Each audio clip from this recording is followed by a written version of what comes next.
A very pleasant good afternoon as we welcome you into another edition of the Lion Country Kia Goon and Ironhead show. And lots to get into on today's program as we are getting ever closer to football season. Of course, the Hall of Fame game will actually be tonight in Canton. And so we'll actually have football that we can watch and enjoy on the tube starting this evening, and the real football games that count and all of that about a month away now, and we are certainly ready to get it going. Lots of anticipation for Penn State. I was watching a good bit of the Pat McAfee show yesterday from Latrobe, and the Steelers, I think, have high hopes anyway going into the season. I'm not sure those hopes are completely warranted, but I'd like to think maybe they are. And of course, the Philadelphia Eagles, not just hopes, they have expectations in Philadelphia and looking to repeat as Super Bowl champions. And certainly, I think that is a team that is built to do exactly that. Obviously, as we talk about a lot, you got to have a lot of things go right. There's a lot of other teams in the mix for sure as well, but the Eagles certainly figure to be right there at the end of the season.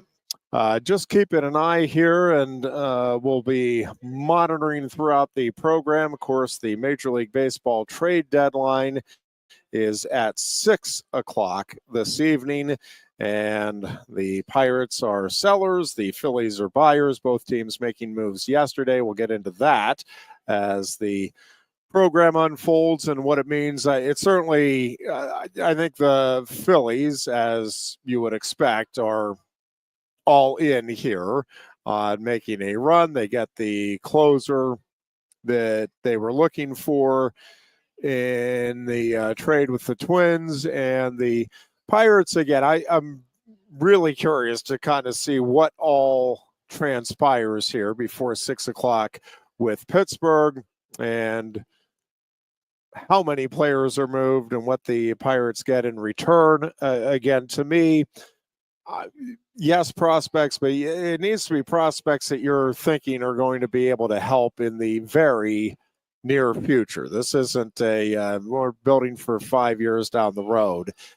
They need to be building for the next year or two to at least get into contention mode and take advantage to whatever degree the Pirates organization is willing to take advantage of having a Paul Skeens type talent on your roster. And again, we'll continue to monitor all of that. The Big Ten football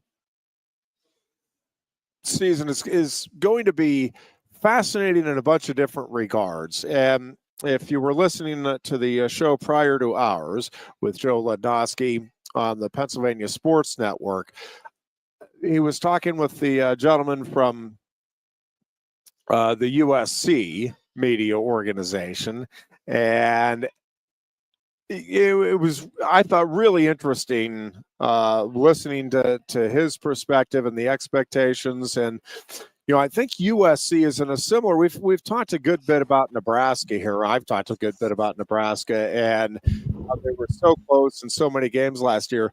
USC certainly in the same boat. When you look at what USC did, and certainly including that Penn State game, I mean, they were a few plays away from being having a very good season and having expectations be very high for the upcoming year. As Chris Mooney kind enough to hop on and join us here for the big show today. Ironhead, Chris, how you're are keeping you? an eye on the Phillies situation, and obviously we're going to be talking some Big Ten football today as well. But this is an exciting time of the year, especially if you have a baseball team that is in the pennant race, as Philadelphia does, unlike my beloved Pirates. But between, stuff really heating up here in baseball and now football season, again, we'll get the first taste tonight with the Lions and the Chargers in the Hall of Fame game.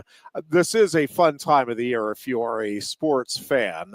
As we head into fall, which to me is the best time of the year if you're a sports fan, rivaled only by March and everything that's going on there. Yeah, well, I guess the big question out looming for Philadelphia Phillies fans till the end of the day is whether or not some team calls Dave Dombrowski with an offer he can't refuse for Andrew Painter. And it doesn't seem like that's going to happen. There are split opinions on whether or not 2 years out from Tommy John surgery and still not pitching at the major league level, whether he is really going to live up to the hype, which is, frankly, Ironhead, I have heard some people call him the best non-Paul Skeens pitching prospect of the last several years. And, of course, if you have that guy in your organization, you don't want to let him go. But I can remember, in fact, I think I was filling in for you with Goon on the show many moons ago when Philly pulled the big trade with the Miami Marlins for JT Realmuto and sent Sixto Sanchez, who was their best pitching prospect and at the time purported to be one of the best pitching prospects in Major League Baseball in that trade. And I was mad. I was like, God, we're letting go of Sixto Sanchez. This guy's supposed to be a stud. And he just never panned out. So it looks to me like there are going to be no further big deals from the Phillies. I really can't even tell you too much about the center fielder they just traded for from Minnesota. Very excited about bringing the closer over, though, for sure. But yeah. I think it looks like Painter is going to remain inside the organization, which to me then suggests that if they value him that highly, there needs to be a role for him at the major league level as we get into August here. And I have seen some speculation online that you may even see him be part of the postseason bullpen if he pitches well in a couple of opportunities here in August and early September. Yeah,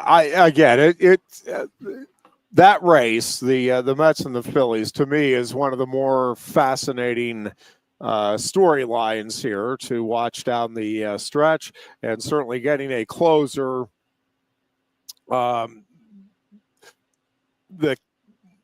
just getting a closer, getting closer, the caliber of Duran at this stage, I think was obviously a big part of the puzzle here in terms of trying to fit together a potential world championship team in Philadelphia. And again, we're still waiting to see what other moves, not just with the Phillies, and yeah, they may be done here, but I can't imagine the Pirates are done. And I'm still really curious to see not only who gets moved, but what it is the Pirates get in return, and kind of how quickly they try to really retool and reassemble that roster to at least present some sort of hope for the fans of Pittsburgh, that they're not just going to completely waste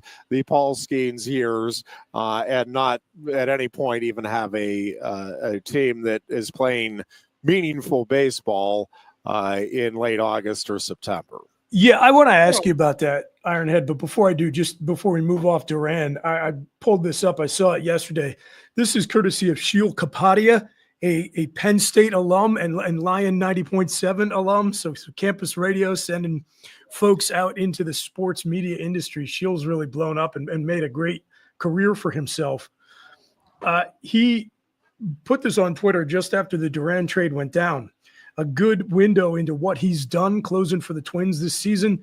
Has given up just one home run in 49.1 innings pitched and has not given up a home run to a right-handed batter. So one of the big holes for this Phillies team heading into the postseason was a lights-out closer, and I think they went and got it without having to give up either of the top two prospects in their system, which I think it was looking like a lot of teams were going to hold pretty fast on trying to poach one of those two big names. And so I feel good about it. You and I talked about this, I think, when I was filling in for Goon a couple of weeks ago, that you just don't know.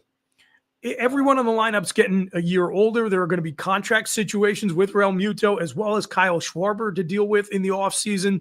And you're getting such great production out of the top of your starting rotation. And there's no clear Death Star waiting out there in either league, in the major leagues this year. So you just got to go for it. You got to go for it. I don't even know how much stock I put in these rankings of which prospect is slotted in where. But you moved, I think it was two of your top 10 prospects, but like 6th and 10th or something like that to make that acquisition. I'll take it. I'll take it every day of the week. Yeah, no, I think Philadelphia. It feels like the Phillies organization being very smart. I don't think they're. I think they're all in on this season, but I don't think it's at the expense of, hey, let's keep an eye on the future and try to build this for long-term competitive success. And I think they and frankly, man, as we've seen, and I don't like the economic model of baseball at all as a fan, but we have seen in that league, if you are one of the franchises with money to spend, you can afford to have a lackluster farm system because you can always go out and spend money to fill a gap in your roster. So that brings us back around to the Pirates. I wanted to ask you, I understand they're not positioned to be buyers at the deadline. Yep. Isn't it frustrating? I don't know that I have talked to any Pittsburgh fan, rational or otherwise, who believes there's a second contract in Paul Skeens' future with the Pirates. I mean, that guy quite possibly could get the biggest payday of any major leaguer when he hits free agency.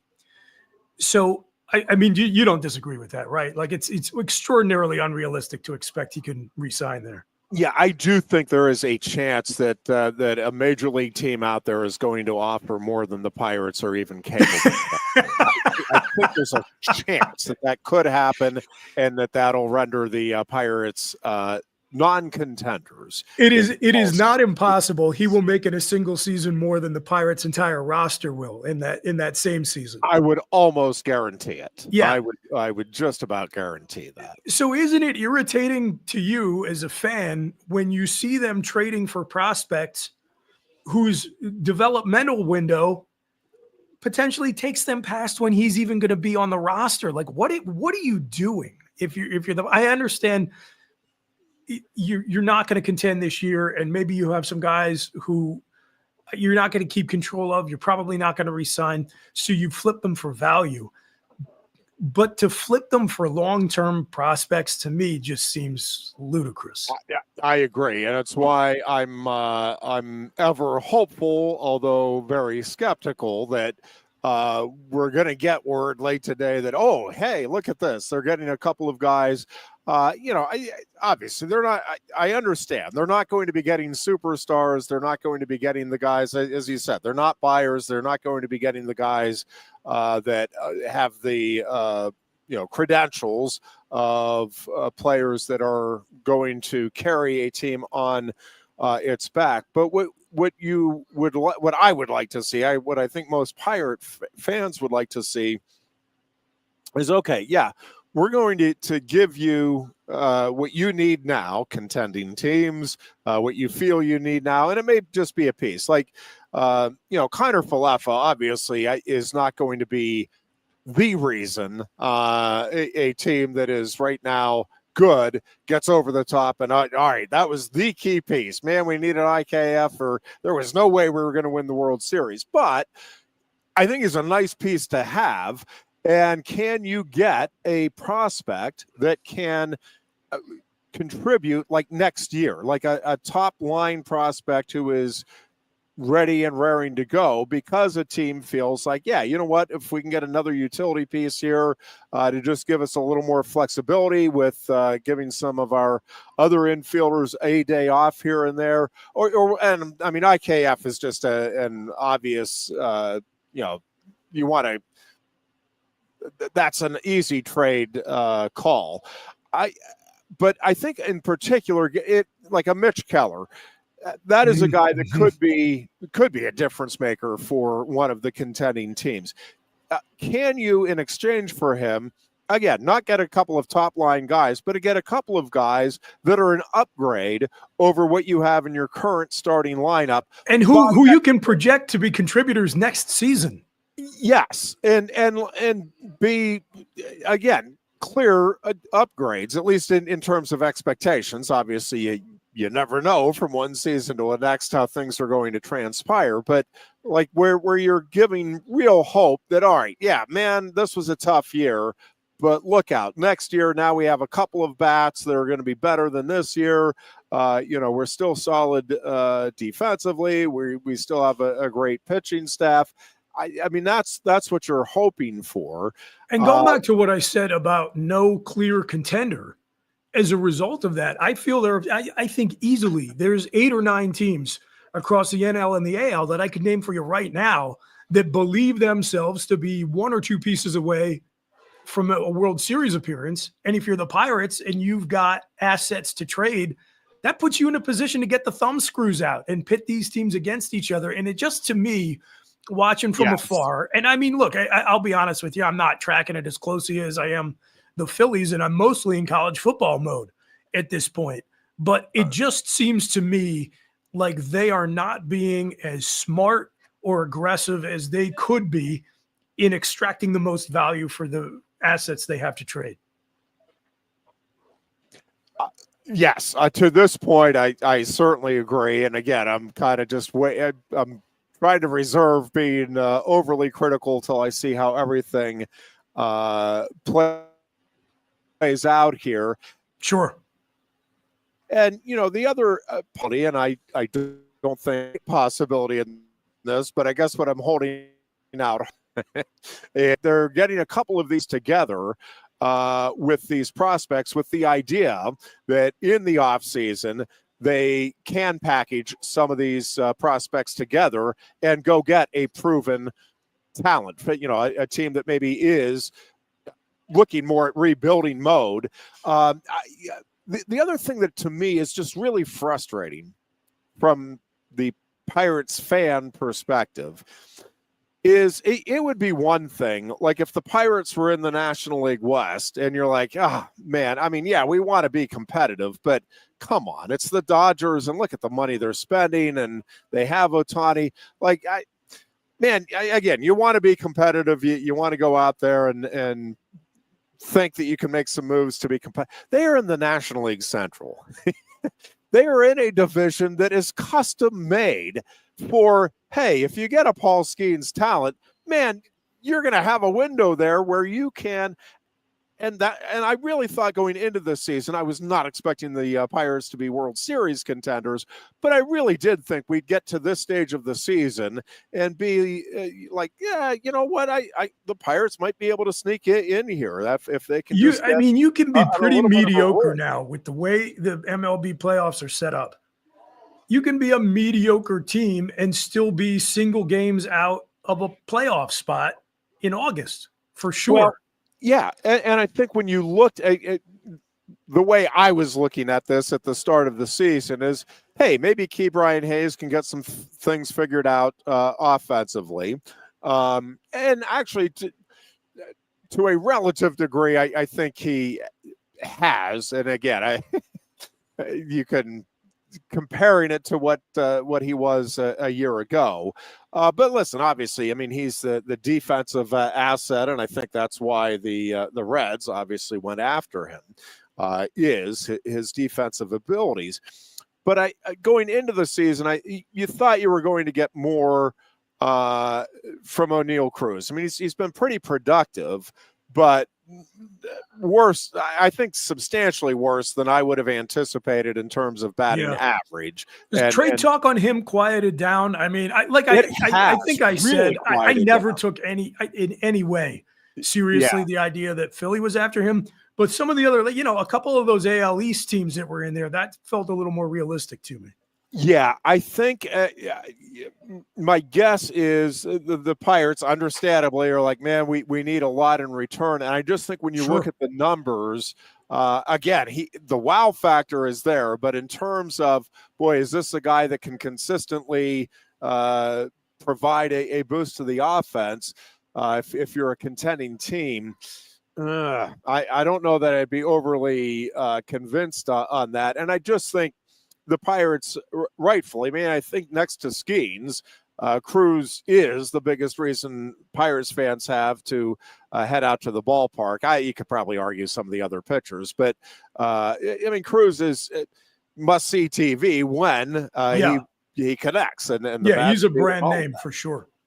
So I think it's going to be tough for the Pirates to get what they really would need for Cruz. So I'll be very surprised if he is one of the guys moved. But across the board, like I thought Brian Reynolds would have better numbers than what Mm-hmm. he's put up this season.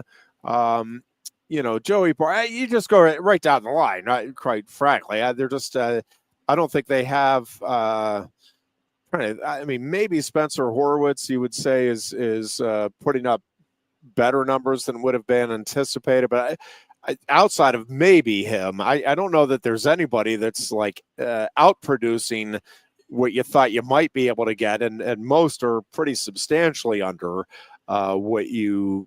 And it wasn't like you had again wild expectations for this offense. You knew that was going to be not the strength of this roster, but I'm not sure it would have been possible to anticipate how much the struggles have been. Now, I do think I think the move to Don Kelly as manager has paid dividends, and I do like the idea of him. I want to wait and see. I wouldn't make the move just yet to lock him up, and that's our guy, because I do think we've seen too many swoons from the Pirates over the years down the stretch. And I think more than win-loss record, I want to see how this team competes and the effort that is there down the stretch. But if it remains what it's been under Kelly, and we've seen offensive improvement now, given the numbers from the first month and a half or two of the season, it would be hard not to see improvement over those numbers. It's kind of like taking over a winless football team if you're a coach, and then the next year you win 3 games. It's like, man, what an improvement. Yeah, for sure. And also still really bad. So whether or not the Pirates can get the talent in there to take advantage of and when I say take advantage of the Skeens years, again, unfortunately, I'm not talking about winning World Series titles, which is what most organizations would be thinking about when you have a Paul Skeens. I'm talking about just being a contending team, a relevant baseball team when it comes to the playoff race, again, at least into early September. I think that's not that much to ask for when you have not just Skeens, but the starting pitching that the Pirates have overall. It is a good staff, and really now, at least before the trade deadline here, and I'm trying to keep an eye out on it, but the bullpen is actually performing very well now as well. I suspect we're going to see, as a result of that, a couple of those pieces, at least one of those pieces, being moved on here before 6 o'clock this evening. Booch, did you happen to hear the discussion on with USC with their I forget what their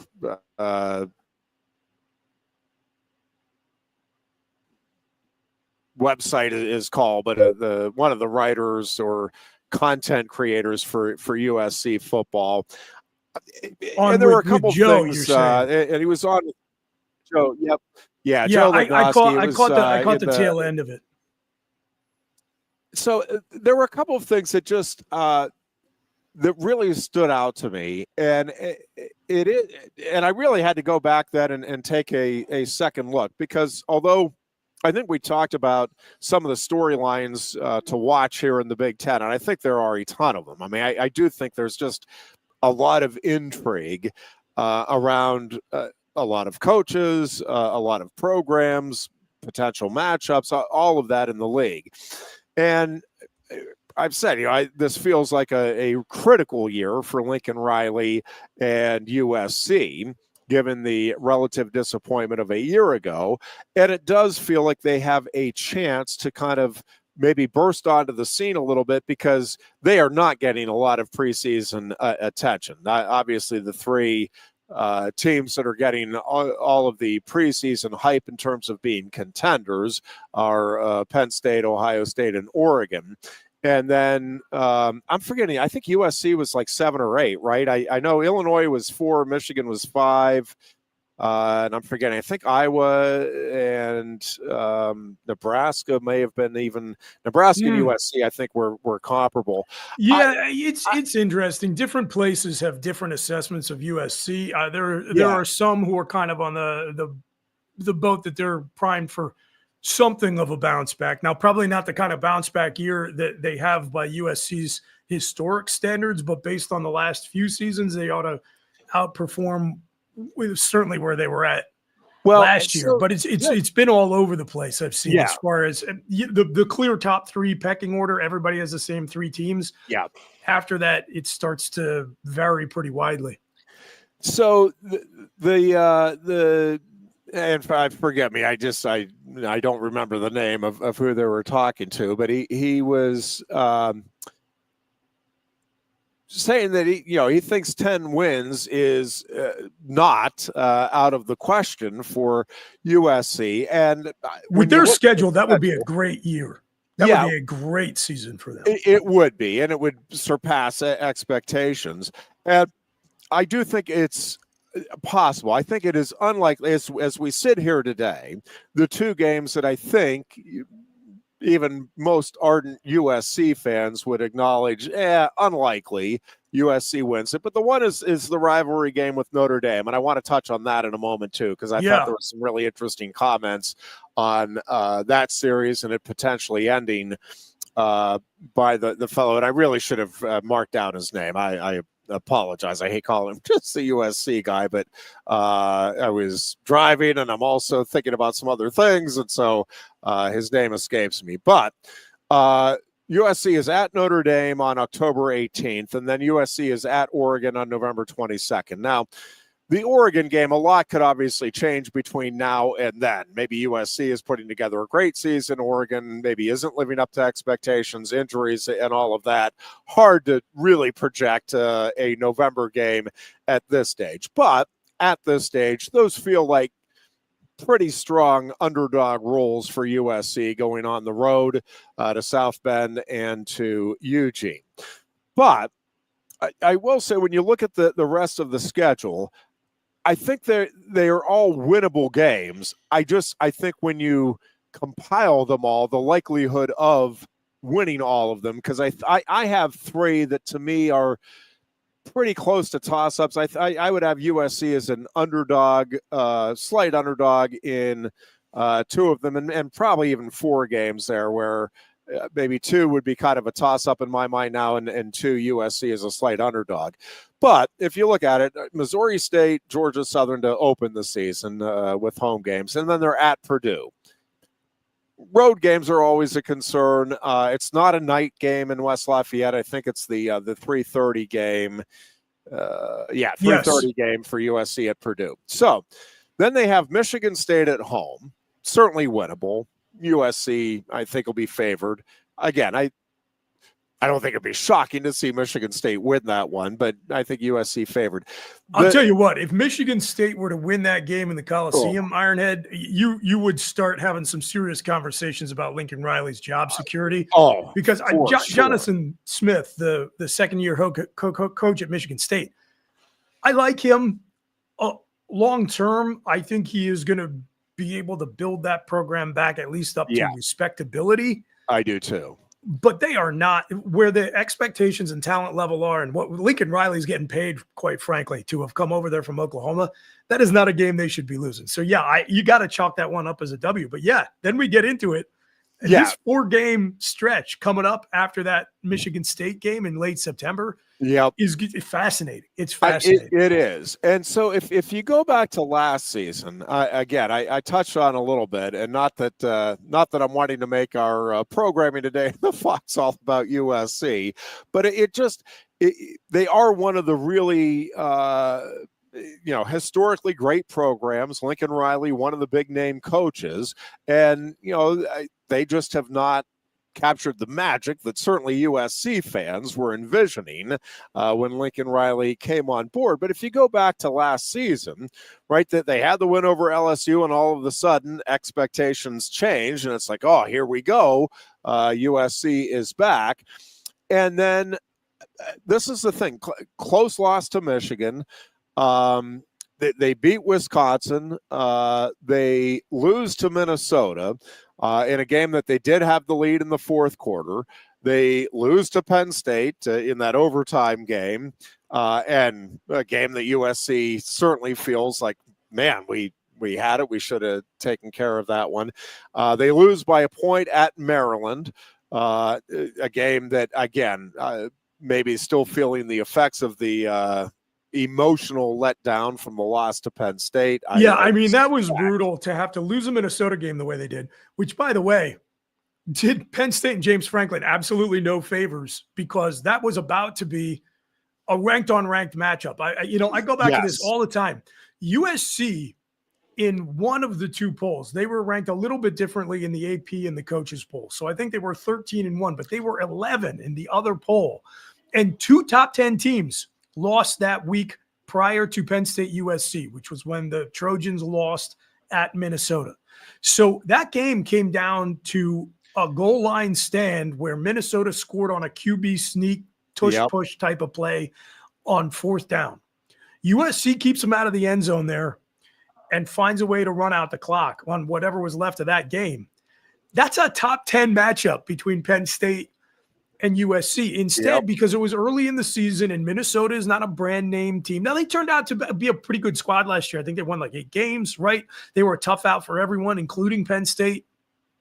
But at the time, it was like, oh, you guys just lost to Minnesota. You stink. We're dropping you out completely. USC went from ranked 11th to unranked, and that did not, that could have been like a multiple monkeys off of Penn State, and James Franklin's back because you go on the road, you get a win over a ranked team in a top 10, what would have been a top 10 matchup, but for a 4th down conversion at the goal line by Minnesota. And then they lose the overtime game to Penn State, and they have to go across the country the next week to play Maryland. And I think that was Maryland's last win of the season, right?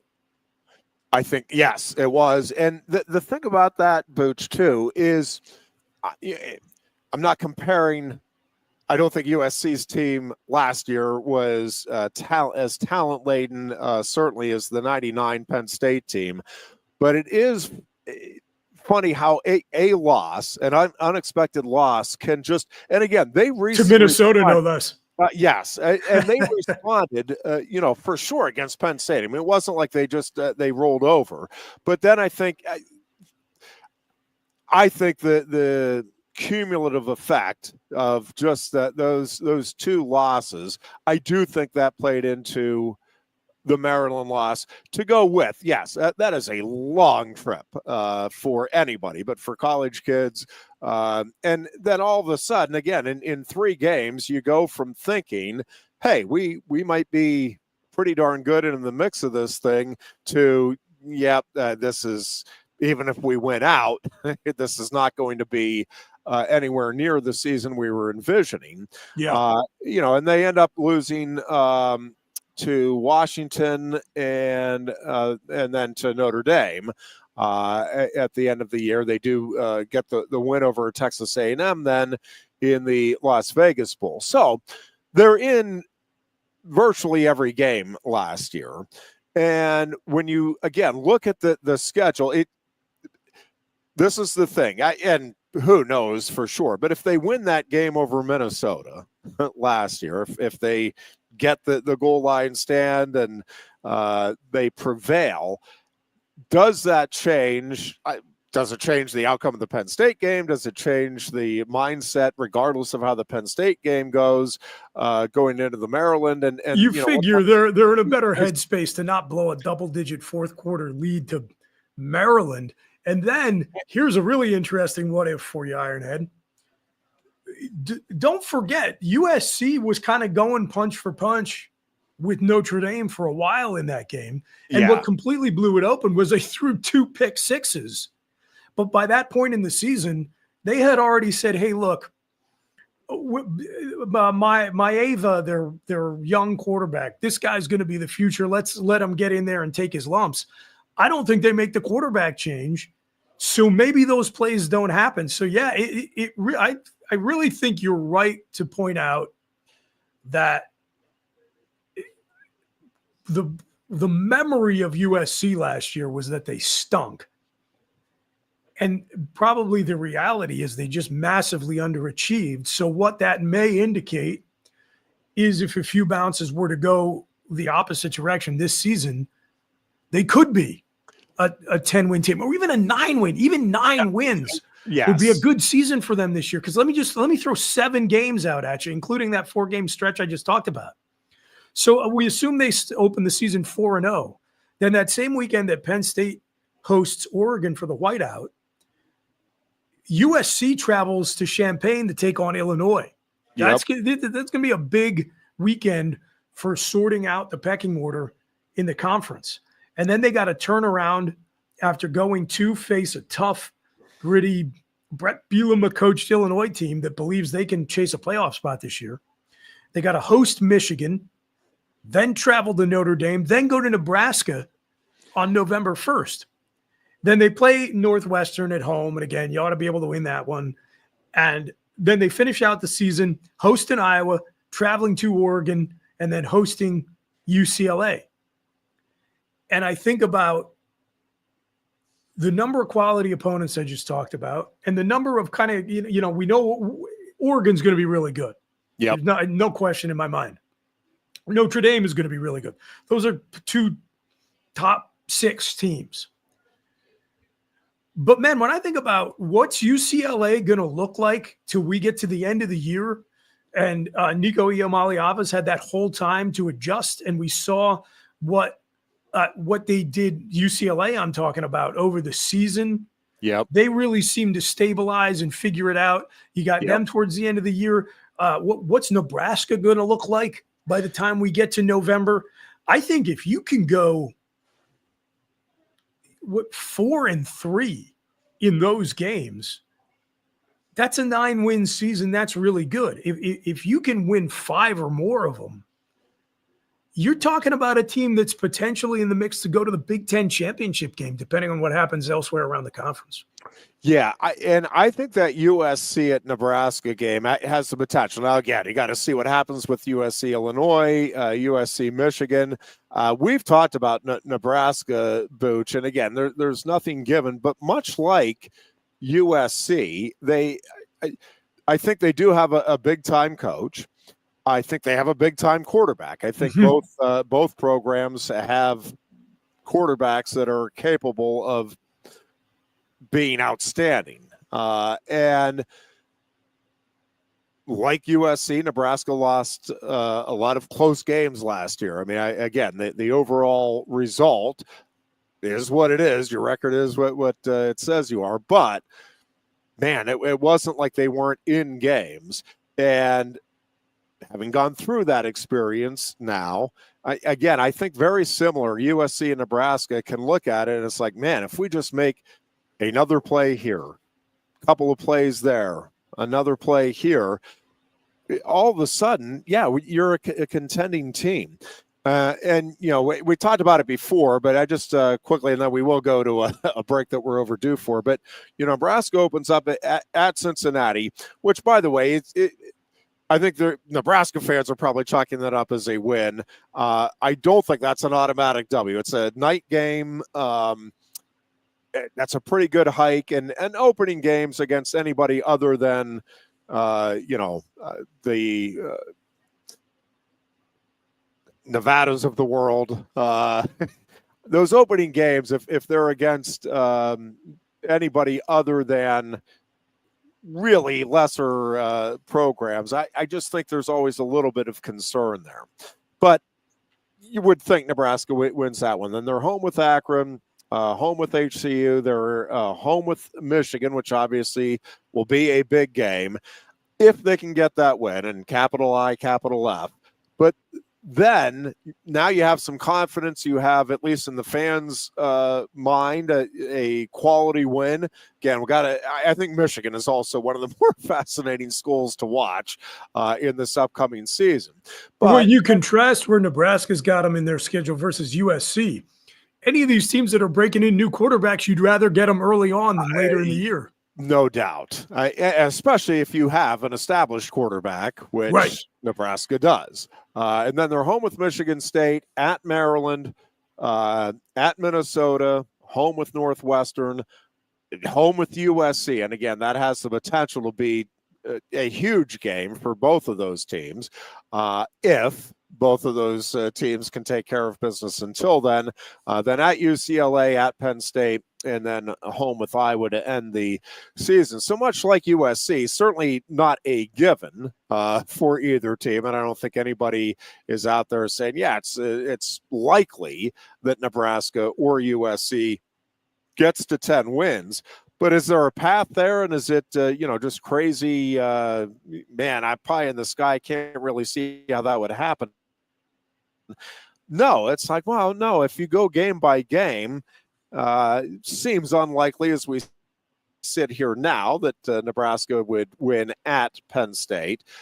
But honestly, Booch, outside of that game, there's not a game there where you're like, oh, I mean, I guess they could win, but seems unlikely. If it was at Michigan, I think maybe more unlikely. But Nebraska at home with Michigan, again, Big Ten opener, as you said, breaking in a new quarterback. And,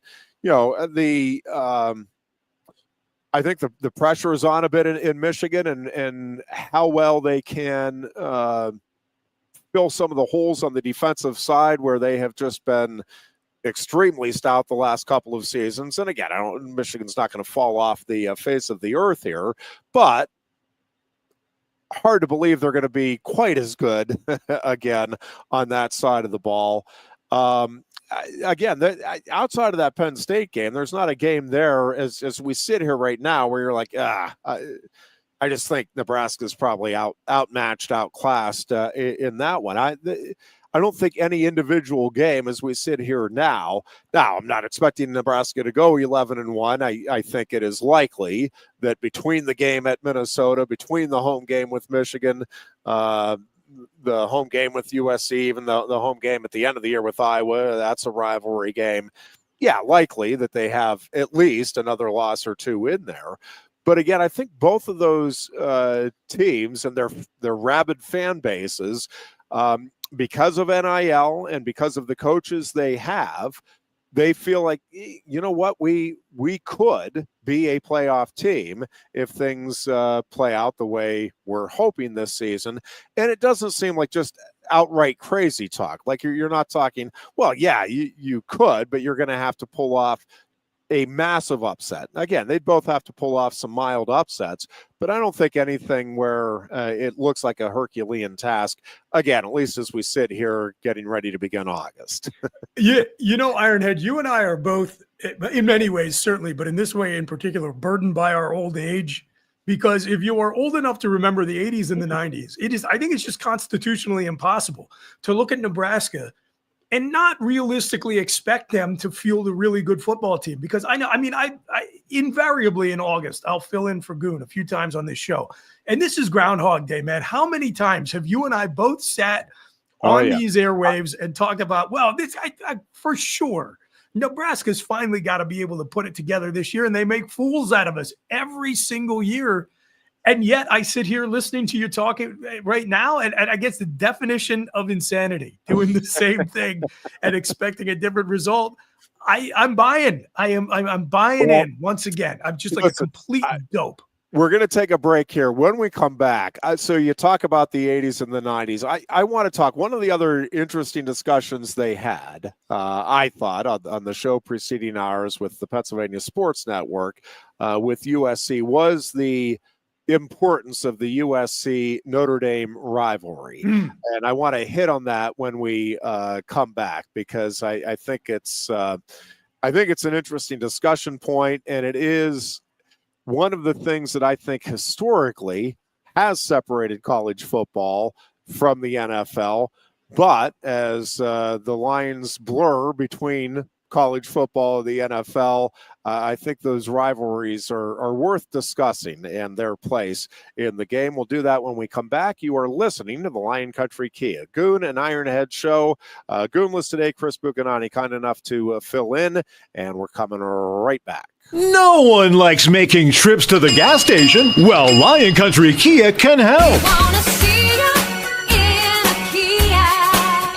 If you're tired of going to the gas station all the time, Lion Country Kia can help with the 2025 Kia Sportage Hybrid. Save now with 2.9% APR financing for up to 48 months. And get $500 Kia Finance bonus cash. There's 14 available that get 38 MPG combined. Say goodbye to all those pump visits. 2025 Kia Sportage Hybrids start at just $32,285. And be sure to check out the full Kia lineup too. And their selection of certified pre-owned Kias. Remember, every new Kia comes with a 10-year, 100,000-mile powertrain warranty. Ease that pain at the pump with a 38 MPG combined 2025 Kia Sportage Hybrid from Lion Country Kia, 1334 Drivable Street off Shiloh Road behind Sam's Club, State College. Warranty is a limited powertrain warranty. For details, see dealer or go to kia.com.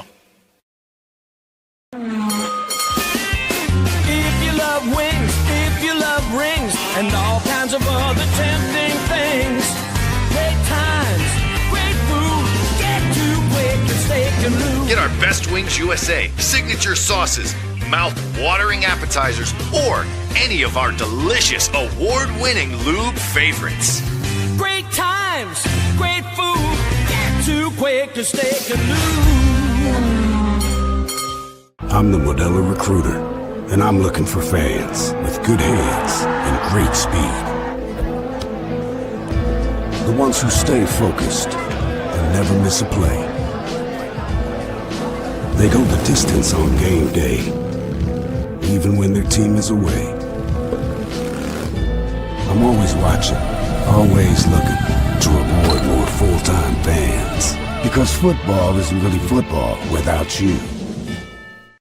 The State College Spikes are hitting the field all summer long. Enjoy fun, affordable family entertainment as the future of baseball plays right here in Happy Valley. Spikes games have something for everyone, including great giveaways, fantastic deals, special appearances, and plenty of fireworks. All the way to August 28th. For tickets, call 814-272-1711 or get the schedule and buy and download at statecollegespikes.com.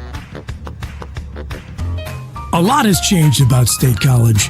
One thing that hasn't is W.C. Clark's Coffee Roasters on 234 East Calder Way. 30 different varieties of specialty coffee beans sourced from over 25 countries and roasted with love each morning in Happy Valley for over 45 years. They'll ship their fresh roasted coffee from their doorstep to yours. Order online at statecollegecoffee.com. That's statecollegecoffee.com. Hi, welcome to Timberland Federal Credit Union, a financial cooperative for its members, tracing all the way back to 1973. Experience Timberland Federal Credit Union, where you're greeted with a smile and financial solutions are tailored to your unique life journey. Here, we're not just financial professionals, we're your neighbors, people invested in your financial needs, literacy, and empowerment. Your dreams matter to us, whether they're about buying a home, growing a nest egg, or embarking on new adventures. TFCU draws from the past and invests in the future, offering modern tools like online banking to give you the freedom to manage your money practically anytime. Additionally, we're passionate about giving back both time and resources because enhancing our community is at the core of why we're here. Visit TFCU in person or online to learn more about our services and apply for a membership today. WFXS. Your sports radio. Broadcasting live, loud and proud from Central PA's Sports Authority. WFXS America. 98.7 The Fox State College. The Goon and Ironhead. And back here on a Thursday afternoon, hurtling into the weekend and into the month of August. Where did July go? Man, I had high hopes for what I was going to get done in July.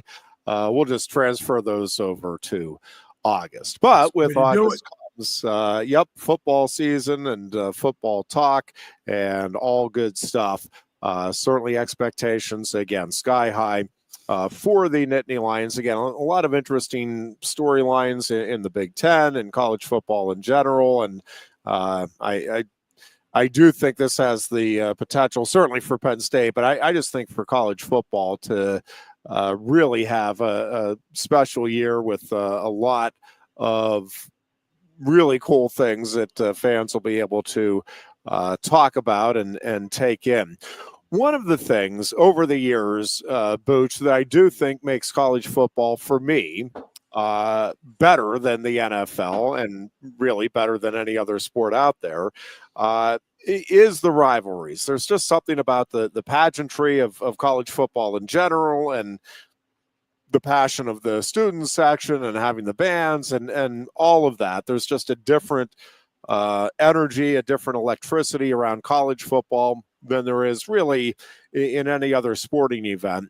But that gets amped up even more when you get the rivalries. And I was just kind of chuckling to myself. I mean, I'm agreeing with what he's saying.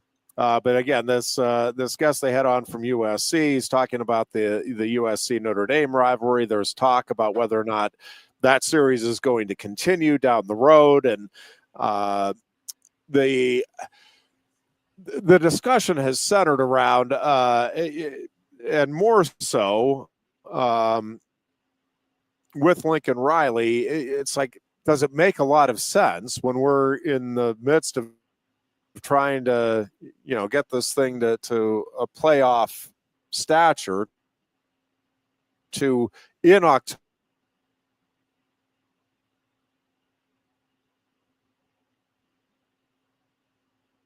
October in the middle of a schedule, then also more so in the middle of the season. It's not even an early season game. And it's not that Riley is saying he wants it over. He's just asking, I think, does this make sense for a big-time program trying to achieve what USC is hoping to get back to? Yeah, I think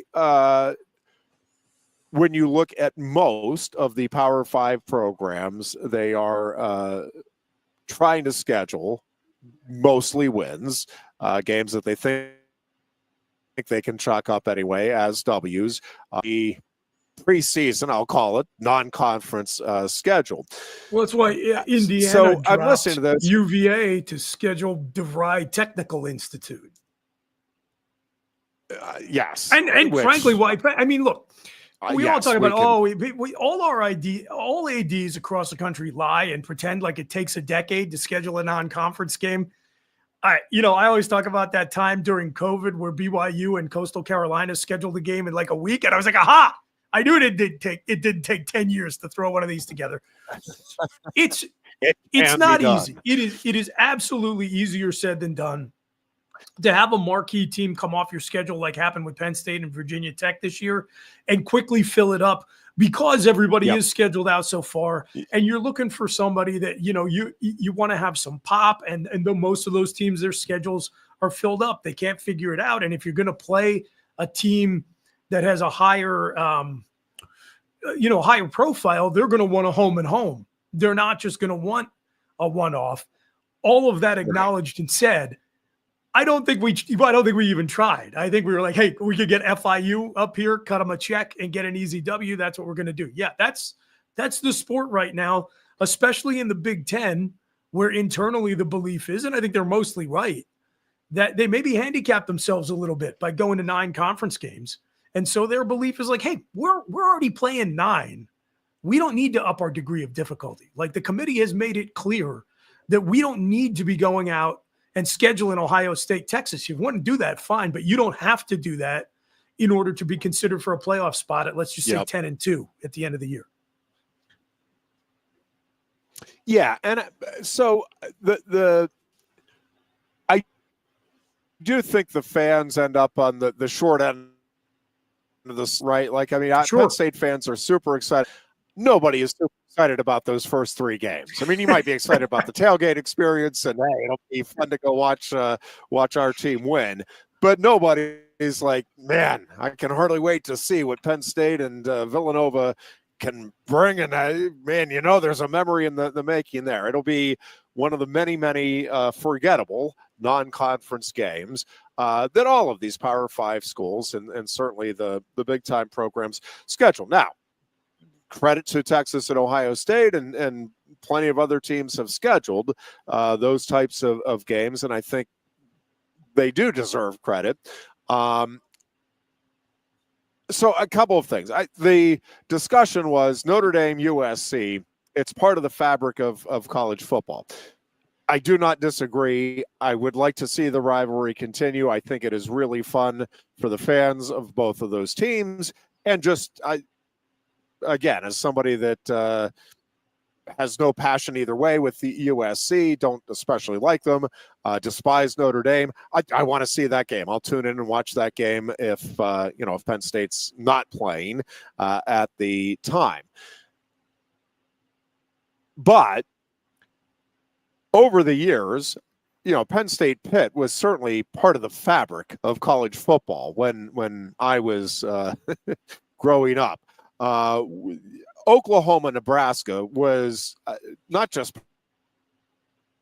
part of the fabric. It was folks that don't know, and I have to remind myself, there are some folks that don't know. Young followed college football all of their life. They're like, Oklahoma, Nebraska, did they used to play each other? It was Ohio State, right, is the game. I am telling you, that is what Oklahoma, Nebraska was. It was that type of hype, hatred, passion, and that caliber of football. Teams that year in and year out were among the contenders for the national championship, and it's gone by the boards. And we've seen, Texas A&M is back now, but it had a hiatus.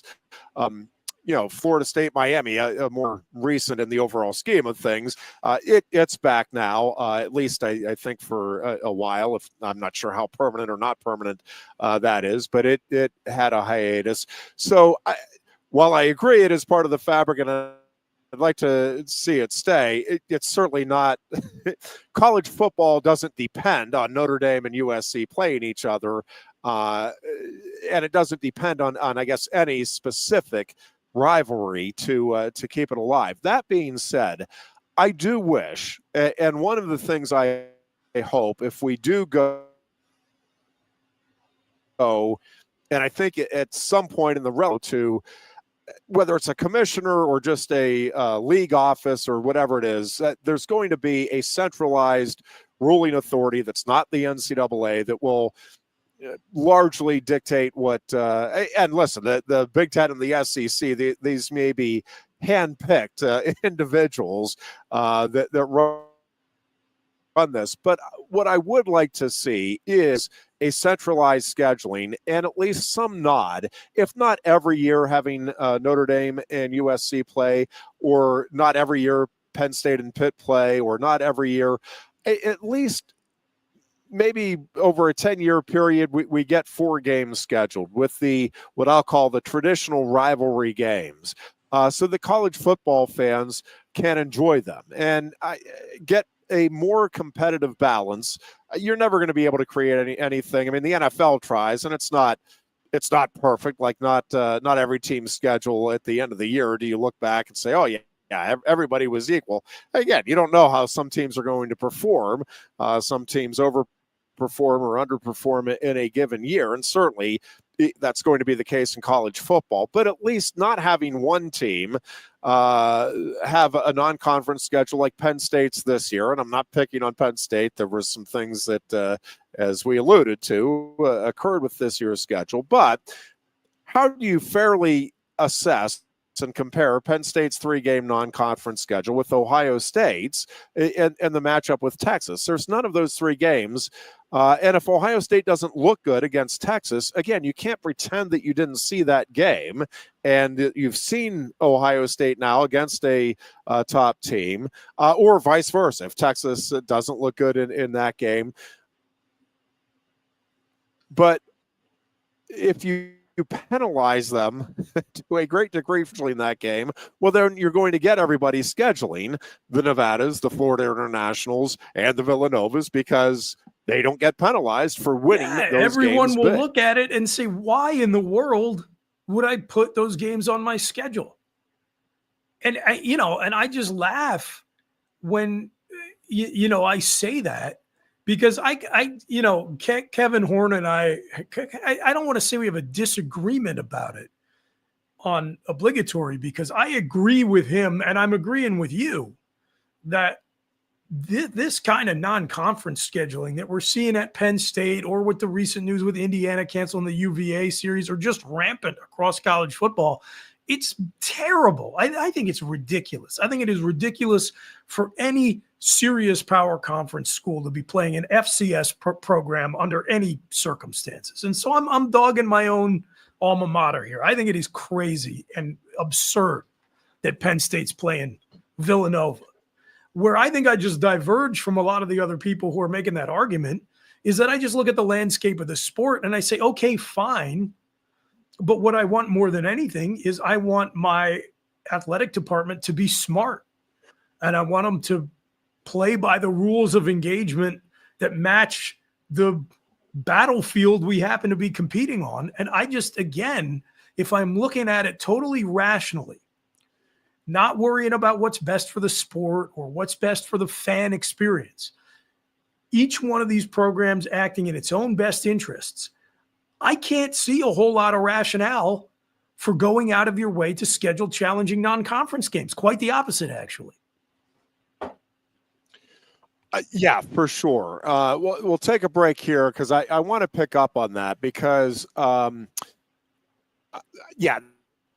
there's several different ways to look at this. And I at the end of the day, I really don't blame the coaches or the schools for scheduling the games the way they are, especially if you're in a Big Ten or an SEC. Like it makes perfect sense, and especially with the length of the season now and the physical nature of the sport. So we'll pick up on all of that as we continue.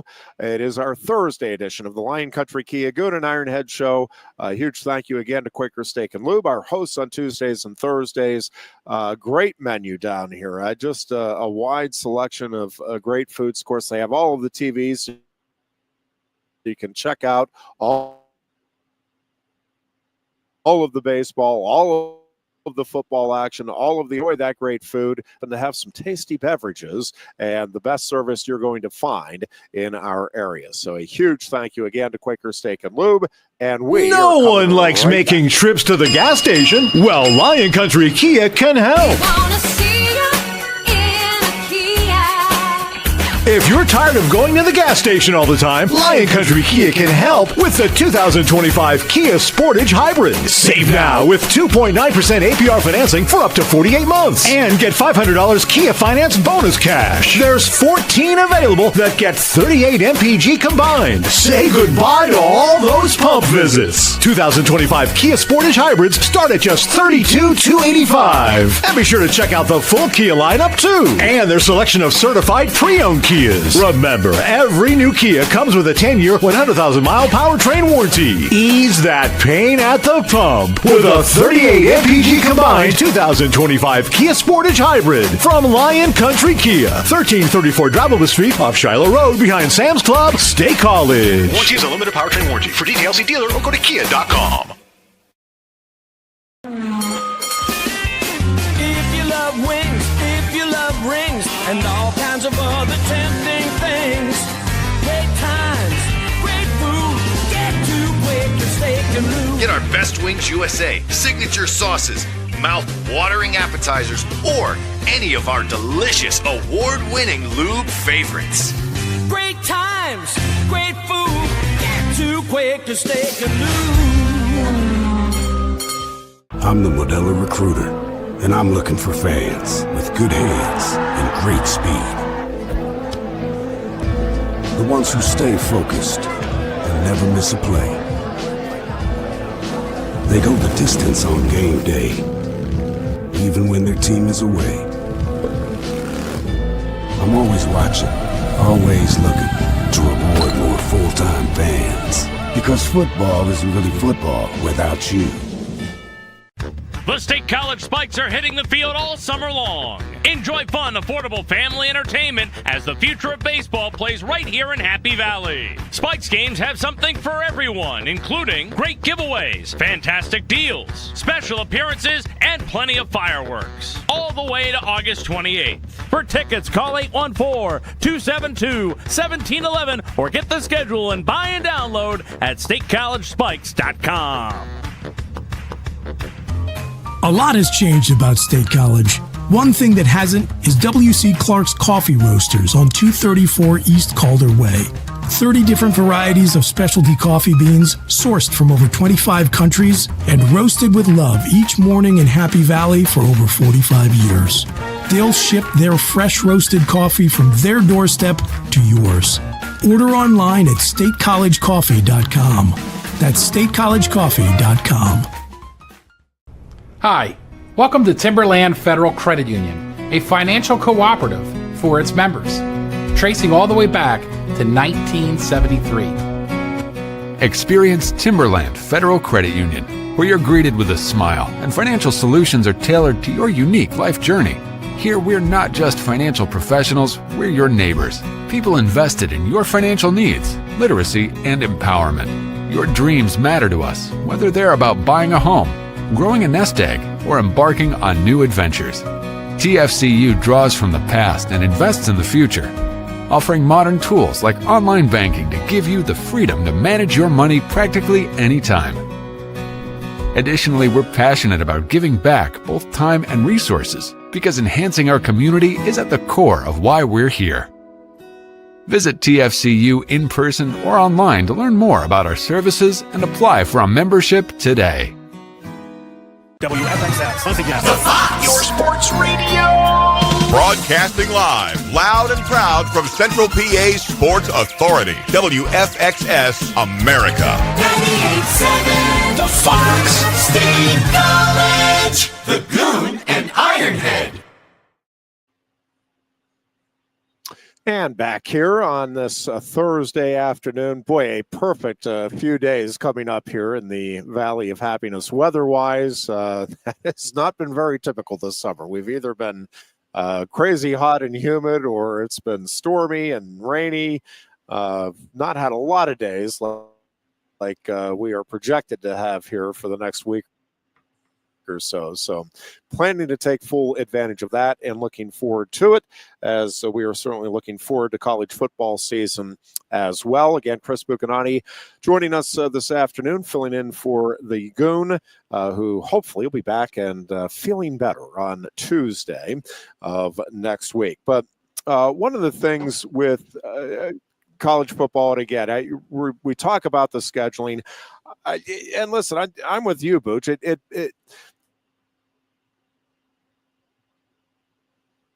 especially as the women's volleyball team winning the national title last year goes out of its way to schedule a tough non-conference schedule.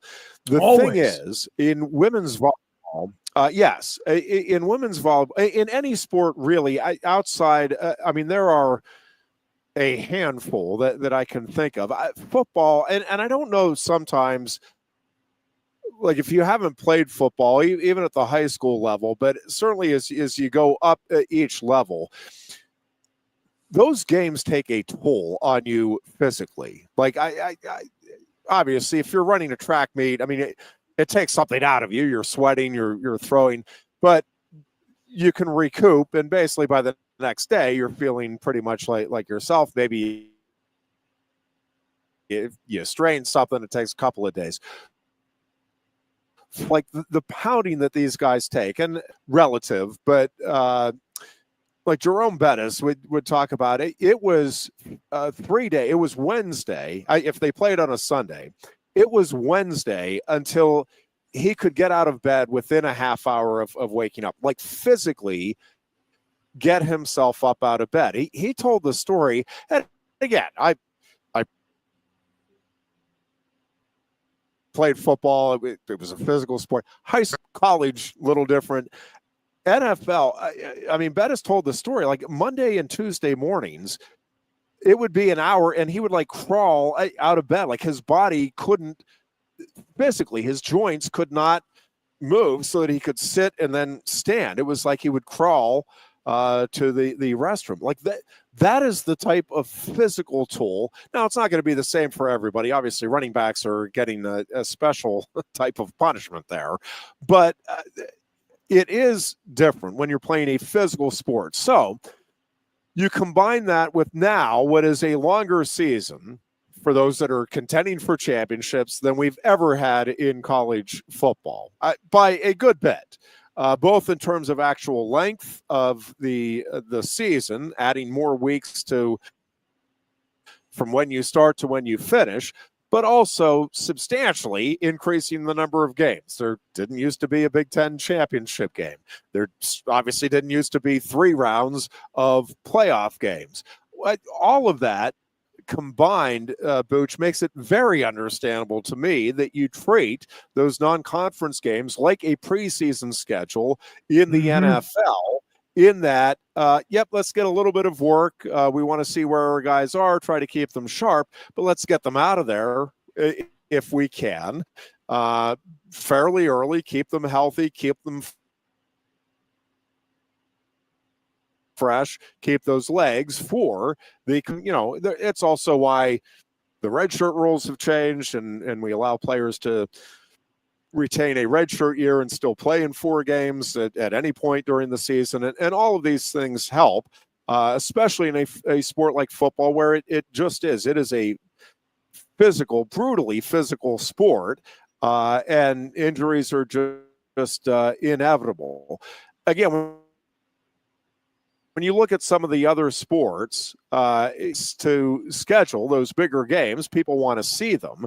But if you schedule those bigger games in football, aside from the playoff implications and the risk of a loss, there is also, again, managing your roster and trying to keep your team relatively healthy, relatively fresh for as long as possible so that you can endure all that comes with the season. And I think in many ways, the college football season is becoming kind of like the National Hockey League, where it is almost as much a battle of attrition as it is, hey, let's just go get the best starting roster we can. We talk about depth all of the time, and depth has always been an important element, but really not that important if you had the right guys and you could stay healthy at the right spots. Big if. But now you're not staying healthy across the board at all of those sports when you are playing, in some cases, 16, 17 games. You're just not. It's not possible. So now you hope that it's not long-term injuries, that you have a week or two here with that guy gone, and then it's a different week or two with that guy out. But you know that that's part of the equation here, and that's why depth is vitally important now in college football. Yeah, and to extend your argument, Ironhead, they've never had, coaches I'm talking about, less time in the preseason to work their teams out. If you look at the amount of time going back even 10 years, but definitely way beyond that you're having Joe was having 3-a-days in August. Now you can't even do 2-a-days. And so you need some time if you when you're talking about developing that depth and figuring out exactly what you have on your roster, you need some opportunities to get that talent on the field. Now, look, again, I understand everyone is going to complain about no marquee games in the non-con for Penn State, and there will be people nationally who look at our slate of opponents and clown us for it. Guess what? The same thing happened in Michigan in 2023 and Ohio State last year. Neither one of those teams played Murderer's Row in their non-conference schedules. If you look at Penn State's roster and go back to what you said about the necessity, the absolute necessity of being able to weather injuries over an extended season, there's a lot of potential for this to be the deepest roster Franklin's ever fielded. And I think the fact that we are going to play those teams that will allow depth guys, number 2 and number 3 at a position to go out and play meaningful snaps in a game in front of a full Beaver Stadium against an opponent with, live ammunition, whether or not they really have the horses to be able to run with Penn State or not. I think that's going to be valuable developmental time for the kids, but also great for the coaches to be able to see how those guys perform in executing their assignments and just being able to pick things out on tape that they can work with those guys on over the course of late September into October, where they can improve. Because I think for all the different angles people have taken on talking about Penn State's football team this year, one that I have not heard too much, and I kind of expect may be a surprise narrative that develops over the course of the season, is I'm just going to pick out a name, but there's probably half a dozen guys who could fit into this bucket. In Kobe Howard, true freshman wide receiver who has gotten a lot of pop in terms of mentions from coaches, from fellow players. You heard him name dropped by Drew Aller multiple times at Big Ten Media Days. And when you see him in the blue-white game or you see him in practice, he pops. I think there are some guys no one has heard of and no one has thought of in previewing this 2025 Penn State team who are going to emerge by mid-season. And I think that process, a critical step in it, is getting them on the field and getting them a lot of meaningful live fire reps in your non-conference schedule. And that's probably something you're not going to do if you're opening up with Texas or LSU or Clemson. Yes, I also, so the other argument for scheduling a quote unquote big time game early is it does let you know, all right, well, this is what we have. Now we know maybe an area we need to work on, or, hey, we know we can compete with the big boys. And the theory goes, all right, then if you get into a tough conference game, now you have that in your hip pocket. I just want to play that out a little bit because I think, and by the way, I will fully admit I am one of those that over the years, and I mean over the decades, I'm in that camp. I've been saying, yeah, I think it's important you get tested, you find out what you have. A couple of things. USC opened up with LSU last year. USC won that LSU game. We knew, fans knew, that coaching staff knew, all right, now we know we have, no, you don't. A couple of things. One, we talked about them being a near top 10 team. That was entirely off the back of that win. Yes, and seemed completely reasonable at the time. And it's like, man, that's why you schedule that game. Now you know what you have. A couple of flaws with that. One is it's one game. Also, that big game that you're scheduling, it's a big name opponent. It's a game that you're expecting is going to be a big time game. And again, in the moment it may be. And then as the season plays out, sometimes we discover, that team that we thought was a huge win, that team isn't actually anywhere near that good. I also, to your point with Michigan and Ohio State the last couple of years, if you're good, you're good. And you look forward to getting the test whenever it comes. If it's week 1, so be it. If it's week 5 until you get your first test, or week 7, okay. If you're good and you're a competitor, you know you're good. You know about what you have. Again, sometimes maybe you're overestimating, sometimes maybe you're underestimating. But coaches generally know. They might not express it publicly. They generally have a pretty good idea. All right, I think this team can compete. Now, whether or not you win, and again, USC, Nebraska last year, they competed. They just didn't win a whole lot. But I think you do get a pretty good sense as a coach. All right, regardless of who we're playing, we have here. This could be a special team. Needs some things to go right, or we're probably a year or two away. We need to go out and find some more talent at this spot or that spot. I talk about it all the time, Booch. I just think confidence is such a big part of sports. Scheduling that big game, again, in theory, yep, now we know what we have to work on. Well, if you get your doors blown off, I'm not sure at the end of the day, all right, well, we know now that we're not competitive. Like, if that's what you're saying, those big games are, we got to find out what we have. You get your doors blown out, then right out of the gate, you're saying, well, we know we have a team that isn't competitive. And that's not what a coach or a locker room is going to say. We had a bad day. We're going to come back, which is what they should say.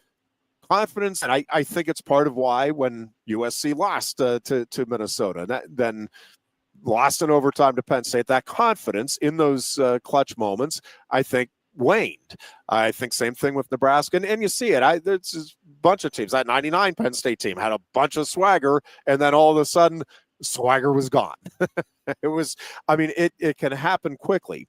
So, you know what's interesting too, just a little side note about that, because I'm just in this headspace because I just recorded a video for Landon Tengwall for his YouTube channel where I was talking about the contrast between this season and this team and the 1999 team, because I know it's going back pretty far now, but that's the last time the national hype matched what we are seeing right now. Now, it didn't seem remarkable to any of us at the time because Penn State was fortunate enough to be coming out of an era where we got that kind of national attention once every 3 or 4 years. It's been a long time. Now, we've had great seasons, but a lot of them have come out of the blue. You know, you think about the great teams Penn State has fielded 2016 and 05 and 08, all Big Ten champions, all. Nobody expected quite what those teams did nationally now in the preseason and locally in some cases as well. So, and I also did just something for the Bloggies channel with Brandon Noble, where we were talking about kind of the flip side of a Penn State team that was coming off a great season in '94 and had elevated expectations and what it was like for them when they fell short of those expectations. The one thing that I do think plays into this non-conference scheduling dynamic, and perhaps could be used to push back against some of the arguments you and I have just made, is that back then, whether it was 95 or 99, one of the reasons why it was so devastating for those teams to take a loss is you were out. You lost one game, and all of a sudden you needed help to be in the national championship discussion. And so you look at USC last year, they had to lose two games back to back in various forms of heartbreaking fashion before it really started to get to them psychologically. And you saw it with Ohio State last year. You can lose 2 games, including what they call the biggest rivalry game in the sport. And then you got a fresh slate when it gets to the playoffs. So I get your point about confidence, and I agree with it wholeheartedly. And in fact, that's one of the reasons why I believe that even though you probably could get in to the playoffs at 10-2, if you're Penn State this year, you got to win one of those 2 big games, at least one of those 2 big games against Oregon and Ohio State, just to get it into your own head that all the people who have been criticizing me are wrong. I got to be able to know I can do this before I get into the point of the season where it's win or go home. The flip side of that is that you can schedule a Texas or play a big marquee game, or I think all the way back to the first 4-team playoff season where Ohio State lost to Virginia Tech at home in whether it was either their first or their second game of the season, and they went on to win the championship. You can win early and you can still recover because a lot of it is, back to your hockey example, who's healthy and who's playing the best at the end of the year. And you need to play well enough in the regular season now just to qualify for the postseason tournament. So, again, I think to kind of put a bow on it from my perspective, whether you want to argue that it hurts the sport more than it helps individual fan bases to have athletic departments acting in their own best interests, to have these marquee non-conference matchups, ultimately every AD, every head coach is always going to make the decision that makes their lives easier, unless somebody comes in and tells them that they can't. And conference commissioners aren't going to want to do that, because the conferences get more money based on the number of playoff teams that they have. So everyone in the current paradigm is incentivized to schedule Nevada, FIU, and Villanova. So I think you are 100% right that there needs to be a centralized scheduling authority that manages all of this. And what's more, I thought you made a really smart point on the air a few weeks ago. I can't remember exactly when you said it, but man, it really made me think, because I was just listening to Josh Pate have this conversation the other day about playoff expansion, about how there are so few opportunities to expand revenue generation in college football. Well, you said, and I think you're right, if just the Big Ten and the SEC got together and said, we are going to package a non-conference like Big Ten SEC Challenge scheduling arrangement, you could be looking at tens of millions of additional dollars just created out of thin air and brought into the sport that doesn't involve expanding the playoff bracket any further than where it is right now. And if you just did that, I mean, I think you would solve a lot of problems. I do too. Now, part of that, I think that they've got to figure out, you do have to have, for that to occur, I think, maybe I'm wrong, but I think you have to have the balanced conference scheduling, meaning either the Big Ten has to cut back to 8 conference games or the SEC has to go to 9. But you have to have the same number of conference games. And I think you need to have, as best you can, again, comparable in-conference schedules. And again, that part is never going to be perfect, but you don't want, and sometimes it's inevitable, but you don't want to go into this season having a contending team not play Oregon, Penn State, or Ohio State, and another contending team play all 3 and 2 on the road. So again, if you have some sort of centralized, and I realize for the conference they do, how good of a job they do or don't do, we could probably debate on another show. But I think trying to just, again, get that overall, all right, these are at least comparable schedules. We're trying to create a scenario where, again, you're not having somebody playing the 3 teams Penn State is in its non-conference schedule, and then Ohio State and Texas playing one another in their non-conference schedule. Because, again, at the end of the day, I don't know how you can fairly evaluate. Again, let's just say that game is not competitive, that one team or the other wins by 3 touchdowns. Well, how do you compare that loss with the 3 wins that Penn State's going to have over the teams that they're playing? And you don't. There is no real comparison there. I mean, the so-called eye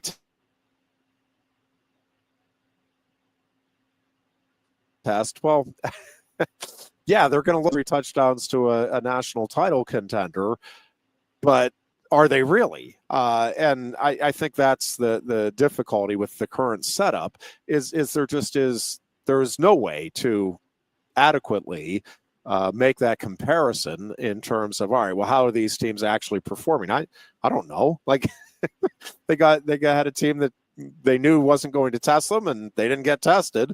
And I just don't know how you can fairly try to compare that with, all right, well, this is what we saw in this Ohio State-Texas game as an example of a marquee matchup.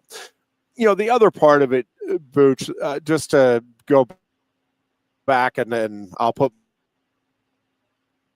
my bow on it for this discussion. So fans will complain, and I've heard some Penn State fans, man, this non-conference schedule. And then they will show up en masse.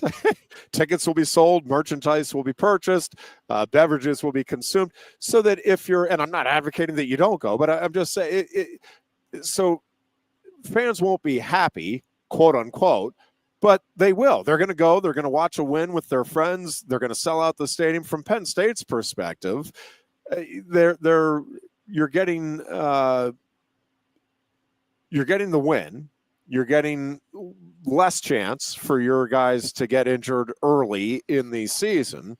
And again, the revenue, the difference between the whiteout game with Oregon and the Nevada game is negligible in terms of what Penn State's going to rake in on game day. They'll rake in a little more for Oregon. I get it, but it's not night and day. It's very comparable. And so there's not, again, a lot of incentive there for the university or the athletic department, or for the coaches, or the fans will say they're not happy. And man, I wish we had a marquee game. But by and large, they are going to show up. They are going to shell out the money. And by the way, they're going to enjoy the experience. So, yeah, that was fun watching my team romp all over Nevada. They're not going to be sitting there, boy, I wish we had the opportunity to watch Penn State lose against a really good team today. Well, I'll tell you what. I mean, look, just practically speaking, I hope this is not the case. But to your point about attrition and the length of the regular season, I don't know that the odds are in our favor. We saw it at Wisconsin last year that we're going to get through every game of this season with Drew Aller taking every meaningful snap. And it may be that we look back early on this schedule and say, boy, I'm sure glad Jackson Smolik and Ethan Grunkemeyer got to go in and operate the offense and throw some passes in a real football game. But the other point about the non-conference slate, I do say this every year, every sport needs to grow a new generation of fans to become its next group of customers. And that's really important for college football, which is one of the sports that I think is most dependent on the live experience of the game, right? Like you and I have talked about over the years that I love nothing more than going to college football games. And you would have to drag me kicking and screaming to go watch an NFL game live. There's just absolutely no way. There is no way in which the live NFL experience is better than sitting in my house and watching on a flat screen TV. Yeah. Well, if you are a family that wants to bring kids to a game and give them the chance to actually experience Happy Valley and see the Nittany Lion and the Blue Band and be part of the crowd and watch Penn State football under a blue and white sky, those are your best shots, not, from a logistical standpoint and from a financial standpoint. So again, with the team we have this year and the way this schedule plays out, once we get into Big Ten play, for a bunch of reasons, I just don't know that it's the worst thing in the world that we're going to have Nevada, FIU, and Villanova. And to the point I made before, who remembers who Michigan or Ohio State played in their non-conference schedule? I guarantee you not a single Wolverine or Buckeye cares about it right now, and nobody nationally looks back at their titles and says that they're tainted because of their soft non-conference schedule. Now, in Michigan's case, they might say it's tainted for a different reason, but this is a passing thing. And there are going to be a lot of folks who only get to see one football game in Beaver Stadium this fall. Yeah. And it's going to be one of those first three. Yeah. And the weather factors in there too, Booch. So you want those young fans to have the opportunity to come out when it's not snowing and brutally windy, and right. And your best chance for those are those September games. So in addition to the logistics and the seeing them win and all of that stuff, it's also, when you bring young kids, the better the weather, the better the experience for the parents or the caretakers of said youngsters. Yes, guaranteed. Sir. All right, we'll take a break here. Get into some other discussions here. Steelers and Eagles. both in camp, full pads being worn this week, and we'll talk about expectations for the upcoming season in the NFL. It is the Lion Country Kia No Goon one likes making Ironhead trips to show. the gas station. Well, Lion Country Kia can help. If you're tired of going to the gas station all the time, Lion Country Kia can help with the 2025 Kia Sportage Hybrid. Save now with 2.9% APR financing for up to 48 months. And get $500 Kia Finance bonus cash. There's 14 available that get 38 MPG combined. Say goodbye to all those pump visits. 2025 Kia Sportage Hybrids start at just $32,285. And be sure to check out the full Kia lineup too. And their selection of certified pre-owned Kias. Remember, every new Kia comes with a 10-year, 100,000-mile powertrain warranty. Ease that pain at the pump with a 38 MPG combined 2025 Kia Sportage Hybrid from Lion Country Kia, 1334 Drivable Street off Shiloh Road behind Sam's Club, State College. Warranty is a limited powertrain warranty. For details, see dealer or go to kia.com. If you love wings, if you love rings, and all kinds of other tempting things. Great times, great food, get to Quaker Steak and Lube. Get our Best Wings USA signature sauces, mouth-watering appetizers, or any of our delicious award-winning lube favorites. Great times, great food, get to Quaker Steak and Lube. I'm the Modelo Recruiter, and I'm looking for fans with good hands and great speed. The ones who stay focused and never miss a play. They go the distance on game day, even when their team is away. I'm always watching, always looking to reward more full-time fans. Because football isn't really football without you. The State College Spikes are hitting the field all summer long. Enjoy fun, affordable family entertainment as the future of baseball plays right here in Happy Valley. Spikes games have something for everyone, including great giveaways, fantastic deals, special appearances, and plenty of fireworks. All the way to August 28th. For tickets, call 814-272-1711 or get the schedule and buy and download at statecollegespikes.com. A lot has changed about State College. One thing that hasn't is W.C. Clark's Coffee Roasters on 234 East Calder Way. 30 different varieties of specialty coffee beans sourced from over 25 countries and roasted with love each morning in Happy Valley for over 45 years. They'll ship their fresh roasted coffee from their doorstep to yours. Order online at statecollegecoffee.com. That's statecollegecoffee.com. Hi, welcome to Timberland Federal Credit Union, a financial cooperative for its members, tracing all the way back to 1973.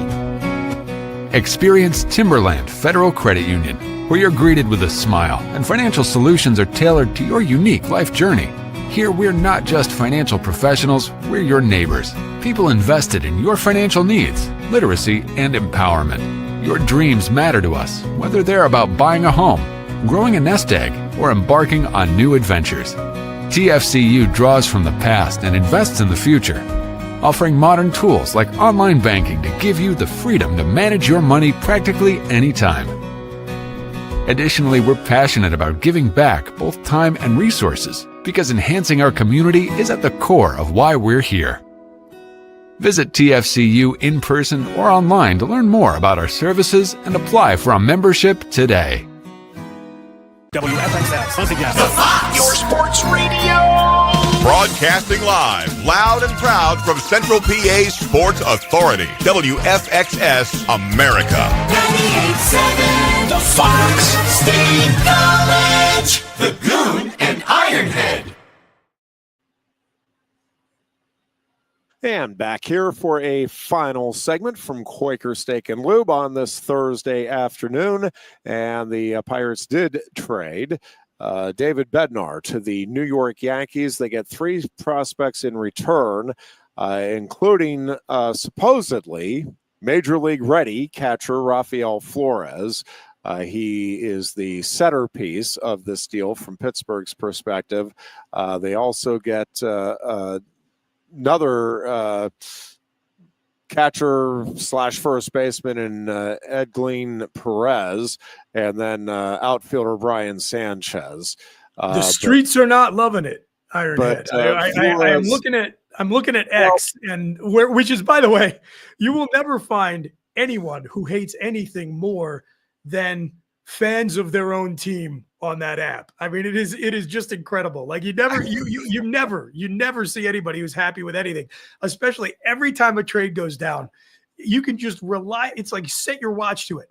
You can open up X and there will be a flood of fans of your team talking about how you didn't get enough in return. You got fleeced. It's a terrible deal. And so that's what I'm seeing from all the Pirates fans. They're just furious. They didn't get value. I have no idea. Well, I don't really either in terms of I'm okay giving up Bednar, and if Flores is ready to go, that's great. It does feel to me like Henry Davis is developing into a good major league catcher. Part of the difficulty here is we obviously don't know kind of what the long-term visions and the thinking of the club is. And boy, is that true with the Pittsburgh Pirates. I mean, we haven't known that really since the late 1970s. The long-term vision is to trade talent for potential that one day could perhaps develop into talent that could be traded for potential. So this is, I will admit that I'm not overly optimistic, and I'm certainly not confident that this is what's happening here. But what I am hoping against hope is happening again is that they are packaging. I'm hoping there's some discussions going on with other teams already as they are acquiring some of this talent. Now, again, if Flores. And I don't know. I'm just reading a couple of blurbs from major league experts or baseball experts. I certainly don't follow minor league baseball closely enough. I just between wrestling and college football, that's kind of where the most focus goes, and then the Steelers are next, and then Major League Baseball. But I don't, in terms of prospects, I obviously know who some of the top prospects within the Pirates organization are. But if Flores is a guy that can be a breakout star in the next year or two at the Major League level, and at least seems like they're saying that there is that possibility, then this has some more weight to it and a positive side. But what I'm hoping, emphasize hoping, again, not necessarily thinking that's what's happening or expecting it, but what I'm hoping is the Pirates are kind of looking here at their minor league system, and with these prospects that they've brought in here over the last couple of days, and it's like, all right, now we have some trade material for this offseason. Yeah. And let's start to get a couple of more bigger pieces to the equation, stars from other teams that, again, maybe they are clearly in rebuilding mode. Yep. And if the Pirates can get a couple of big bats, and again, I get it. They're not going on after the Bryce Harpers of the world.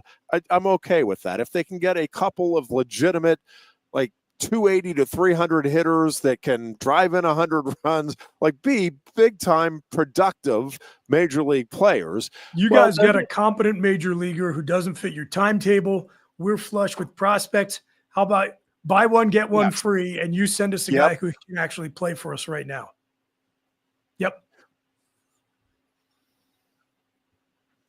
So that's my hope. Again, I'm not happening. It's the plan here, but until we see how everything plays out, I'll hold off being overly critical But yeah, these are not the players, with the possible exception of Flores. These are not the players that I was hoping the Pirates would be getting in these trades, because again, there is a small window, another few years here, where it feels like the Pirates have a real chance. And listen, I get it as far as it goes with the small market economics and all of that. And I don't think there are many folks that are like, no, the Pirates should be contenders every year. The standard is the standard, to use the Mike Tomlin line.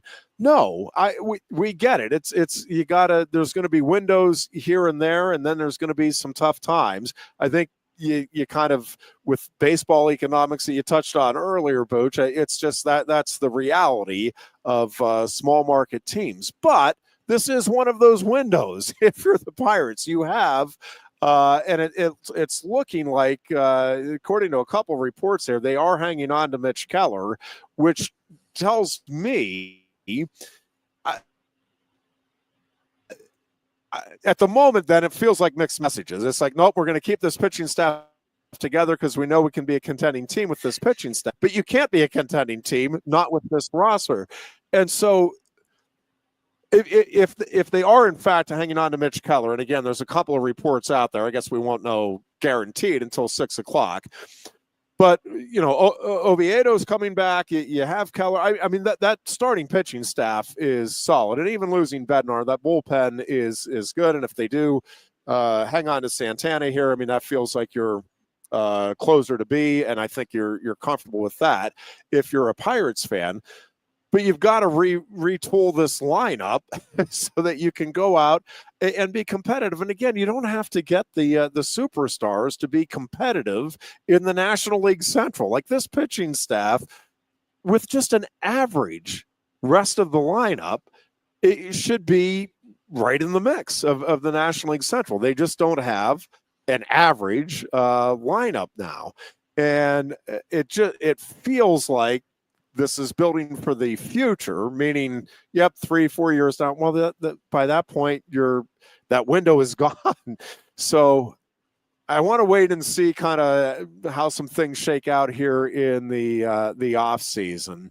But I mean, you have to take advantage of this opportunity. You have Paul Skeens for another few years. You cannot do what you did this year and just have people come out to the ballpark once every 5 games, or fewer than that, obviously at home, but just come out when Skeens is on the mound. You have to be able, in this world of Major League Baseball, to take advantage of the opportunity when it presents itself, and that opportunity is now. And the Pirates didn't take advantage of it, obviously, last year or this year. And it doesn't feel at the moment like they're looking to take advantage of it next year. But again, I'm holding out hope. I'm thinking if they're keeping Keller and they're keeping Santana, then they have to be looking at making some moves with some of these prospects to get Major League ready talent, guys that are putting up better production, certainly, than what they have, to get a lineup. Again, it won't be a lineup of superstars, but like a solid, real Major League lineup next season to surround this pitching staff. And again, if they do that, you're in the National League Central. You're not having to compete with the Phillies and the Mets or the Dodgers and the Padres. If you can be 500, you're going to be competitive at least into mid-August. You're going to have a shot into mid-August. I don't think that's a huge ask from the fans. So, I'm not thrilled with the names that they have to this point in these deals. I guess I'm holding out hope that the best is yet to come in terms of these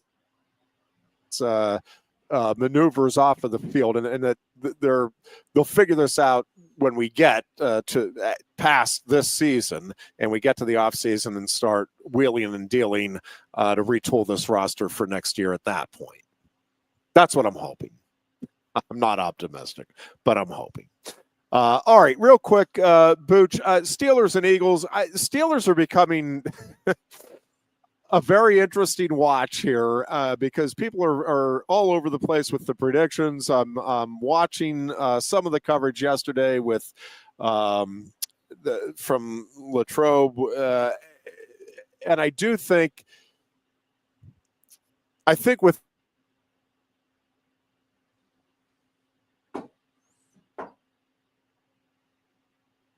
in the organization there is a lot of it, but it feels a lot to me like USC and Nebraska football, where you're putting together best case scenarios. And listen, it could happen. Like those teams could win 10 or in Nebraska, maybe even 11 games. It just seems unlikely. So the Steelers are saying, yep, we're in it to go to the Super Bowl this year. I'm not saying it's impossible. I'm just telling you, I'm looking at that roster and I'm looking at the Chiefs. I'm looking at what the Chargers have coming back. I'm looking at the Bills, and even within the division, if the Bengals stay healthy and what the Ravens have coming back, I'm just not seeing like they are better than they were a year ago. It's just that I think pretty much across the board, all of those teams that I mentioned, all of the contending teams are also better than they were a year ago. And so I think in terms of the overall pecking order, I think the Steelers are about where they were last year. They might win a playoff game in the upcoming year. It feels to me, and I tend to be a pretty optimistic fan, I think that's about their ceiling. This just does not have a Super Bowl contending feel to it, even though, again, I think they made some good moves, and I think it's a better roster than it was at the end of last year. Yeah, I mean, it's hard for me to imagine right now that Aaron Rodgers is pretty well cooked.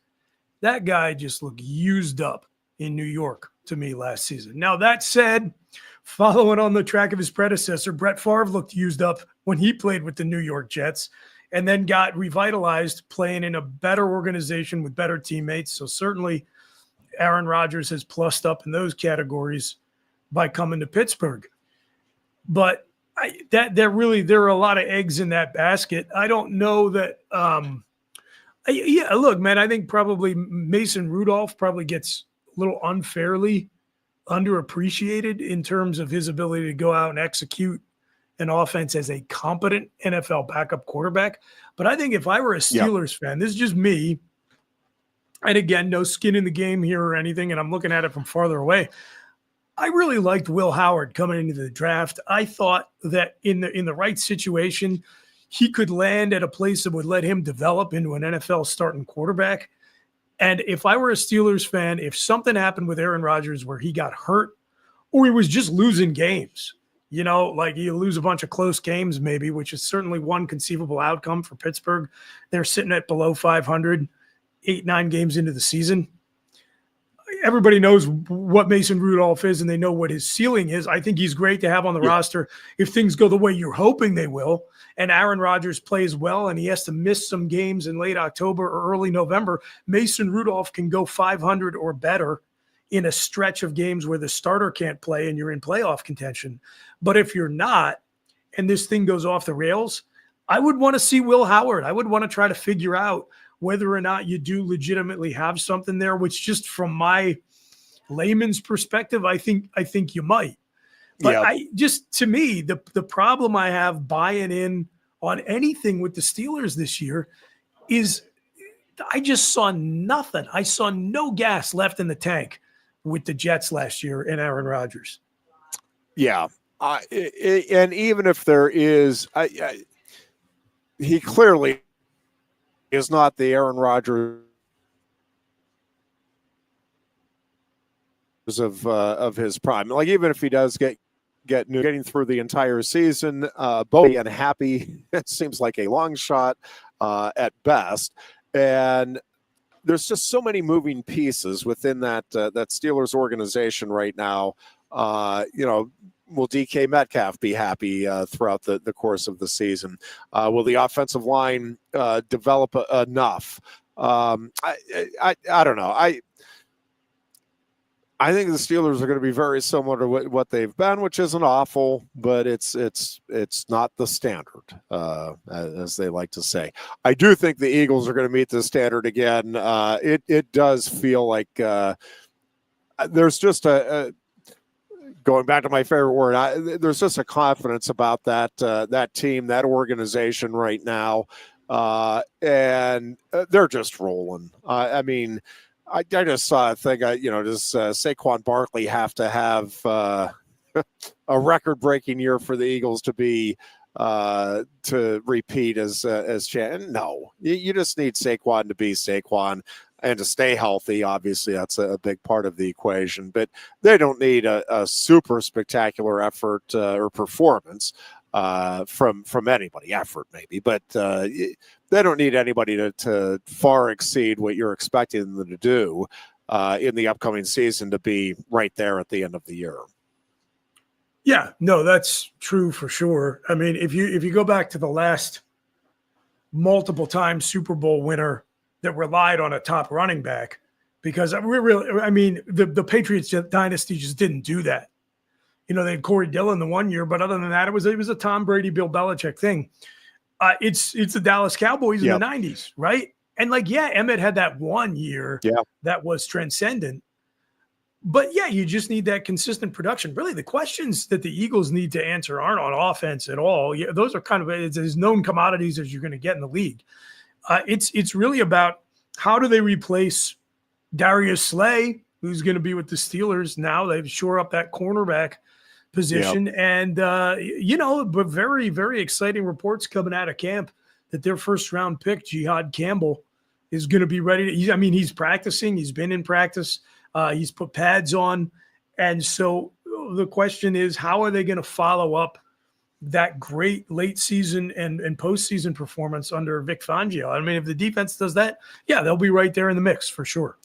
Yeah, and that O-line, Booch, their ability to replace and at least maintain, if not improve, it is astounding. That they have just hit correctly when it comes to drafting and developing their O-linemen. It's pretty remarkable, and that obviously is where it all starts with those championship teams. You got to have the big boys up front, and that's still the biggest question mark for the Steelers going into this upcoming season. Not what you want to be saying as a Steelers fan, for sure. No, it is not. That is going to wrap things up for our show today. Booch, thank you as always for filling in for the dear Goon. Goon, we hope you are completely healthy and ready to go come next Tuesday. We're sending our best wishes and thoughts to you. And folks, we hope you have a great weekend. Until next Tuesday, be good and be safe. Oops. And now all I need to do is get to the commercials, which is what I'll do right now. No one likes making trips to the gas station. Well, Lion Country Kia can help.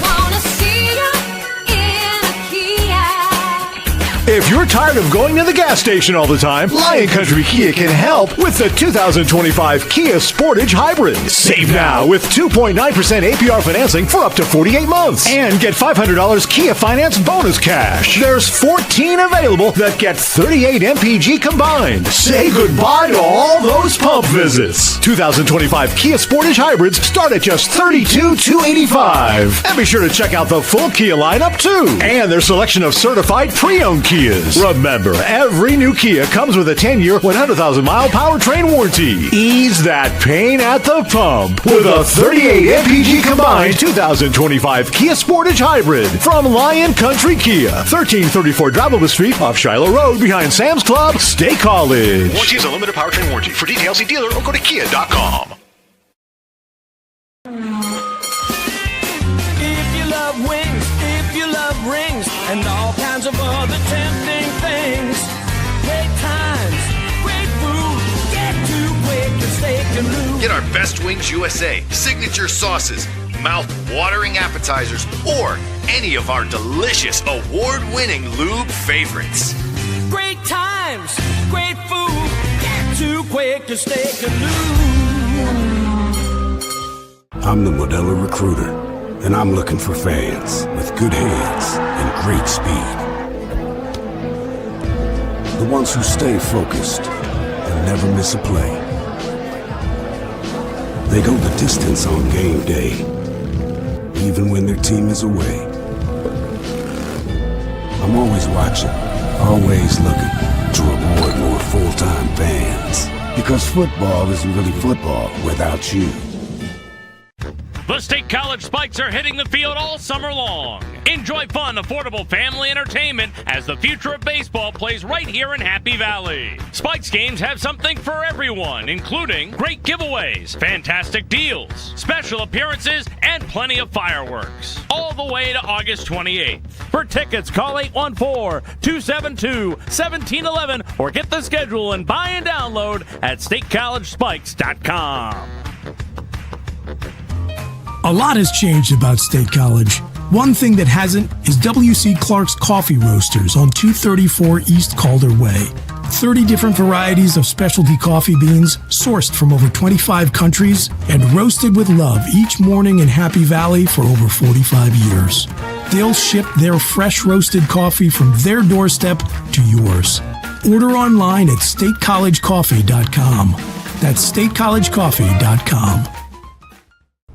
Hi, welcome to Timberland Federal Credit Union, a financial cooperative for its members, tracing all the way back to 1973. Experience Timberland Federal Credit Union, where you're greeted with a smile and financial solutions are tailored to your unique life journey. Here, we're not just financial professionals, we're your neighbors, people invested in your financial needs, literacy, and empowerment. Your dreams matter to us, whether they're about buying a home, growing a nest egg, or embarking on new adventures. TFCU draws from the past and invests in the future, offering modern tools like online banking to give you the freedom to manage your money practically anytime. Additionally, we're passionate about giving back both time and resources because enhancing our community is at the core of why we're here. Visit TFCU in person or online to learn more about our services and apply for a membership today. WFXS, once again. The Fox, your sports radio. Broadcasting live, loud and proud from Central PA's Sports Authority, WFXS America. 98.7, The Fox, State College, the Goon and Ironhead.